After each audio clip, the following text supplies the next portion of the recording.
যদি পৃথিবীতে এমন কোনো জায়গা থাকে যেখানে বৃষ্টি শুধুই আবহাওয়ার অংশ নয়, বরং জীবনের নিয়ম, তবে সেটি ভারতের ছোট্ট একটু গ্রাম মৌসিনরাম। বাংলাদেশের খুব কাছেই মেঘালয়ের ইস্ট খাসি হিলসে অবস্থিত এই গ্রামটি পৃথিবীর সবচেয়ে ভেজা জায়গা।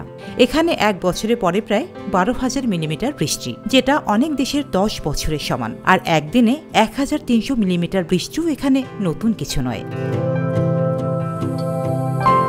শিলং শহর থেকে মাত্র 60 কিলোমিটার দক্ষিণে সিলেট সীমান্তের কাছে পাহাড়, বন আর মেঘের এক স্বপ্নীল আবাস মৌসিনরাম। সমুদ্রপৃষ্ঠ থেকে প্রায় 1,450 মিটার উচ্চতায় অবস্থিত এই গ্রাম চারপাশে সবুজে মোড়ানো, আর মাথার উপর প্রায় সারা বছরই মেঘ ঝুলে থাকে। মেঘালয় শব্দের অর্থই যেখানে মেঘের বাস, আর মৌসিনরাম যেন তার প্রাণবন্তর প্রমাণ।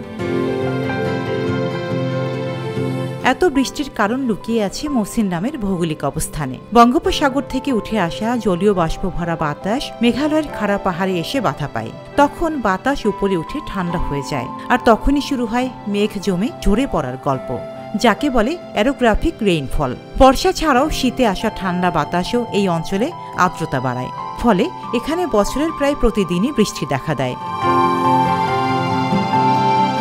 এই টানা বৃষ্টির সঙ্গে লড়াই নয়, বরং সহ অবস্থানে অভ্যস্ত মৌসিনরামের মানুষেরা। বাড়ির ছাদে মাউরি ঘাস বিছানো হয়, যেখানে বৃষ্টির শব্দ সহনীয় হয়। তারা ব্যবহার করে বাঁশ, কলাপাতা ও শোলা দিয়ে তৈরি বিশেষ ছাতা কুনুপ, যা মাথা ও পিঠ ঢাকে। হাত থাকে কাজের জন্য খোলা।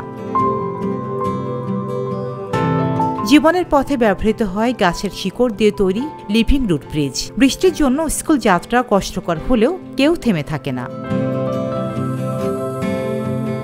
মৌসিনরামের খাদ্য সংস্কৃতি প্রকৃতির সঙ্গে ওতপ্রোতভাবে জড়িত।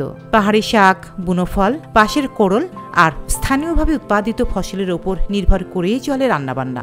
ফানমালু, মিষ্টি আলু হোক বা জাদো নামের ঐতিহ্যবাহী খাসি খাবার, সবকিছুই তৈরি হয় বৃষ্টির ভেতর, কখনো মাটির চুলোয়, কখনো বৃষ্টির জলেই পাত্র ধুয়ে। অক্টোবর থেকে মার্চ এই সময়টাই ভ্রমণের জন্য উপযুক্ত, তবে যাত্রা সহজ নয়। পাহাড়ি পথ, ধস, মেঘে ঢাকা রাস্তা। তবুও যারা প্রকৃতিকে ভালোবাসেন তাদের জন্য মৌসিনরাম এক অনন্য গন্তব্য। এখানে রোদ হলে শিশুরা রাস্তায় দৌড়ায়, কারণ রোদ এখানে বিস্ময়।